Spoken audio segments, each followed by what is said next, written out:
New Zealand has a very extensive network of rural roads, and keeping them in good order is no small job. TANLAW have to systematically inspect every road, sealed and unsealed in their area. When faults are found, the position is marked and the detail logged. It requires a person that is pretty hardy, the type of people that we need in the construction industry are people that are reliable for a start, have good work ethics, people that are self-driven, looking for people that enjoy the outdoors, the physical side of things, have certain skills. Licences are a big plus within our industry. Very good. That's our high shoulder marked up. Fixing faults in public car parks are part of the job too. As you can see down here, Gloria, the car park area here has started to break up. Yeah. The metal's unravelling and it needs to be strengthened. So we'll bring in a hoe and stabilisation gang and they'll fix this. First water, then cement is laid on the surface. Dealing with certain chemicals, your cements, your limes, you have to be trained to know how to use them properly because safety is paramount. The hoe then churns up the existing road materials and blends them with the cement. It's all like mixing one giant rock cake. Each machine is designed for a specific task, which means each driver requires specialised training.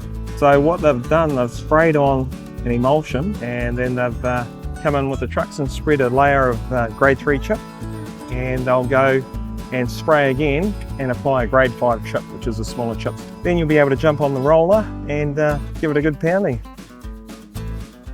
There's a thorough driving lesson and Gloria's given a go. Oh, that one! That one! I thought you meant, okay, I got, yeah. At this site there's been a very big slip.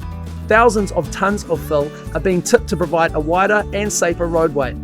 Brock Orbell, currently in his third year of apprenticeship, is one of the team here. So I take it you really enjoy doing this? Yeah, I do enjoy doing it. I never thought I'd do it. Sort of joined the workforce here and didn't know anything about it, didn't know how to drive trucks or diggers or rollers. And Yeah. I can do all that now, so yeah, it's been a good learning curve. Brock intends to train for another 5 years in order to advance his qualifications. Well, another load of fills arrived and someone's got to shift it. Right hand forward, Right hand forward. right hand forward, down. Oh, that's how you go down. We have a lot of staff training. TANLAW puts a lot of money into getting people up to speed, you know, getting their licences, ranging from your graders, your backhoes, your diggers, and just swing around quietly and place that metal out. She was amazing. I think she's got plenty of potential there. She picked up what I told her very quick. No, she'd be a great digger operator. For more information on this program, visit our website at www.justajob.co.nz. The link is in the video description below. And don't forget to subscribe as we have more new videos coming out every week.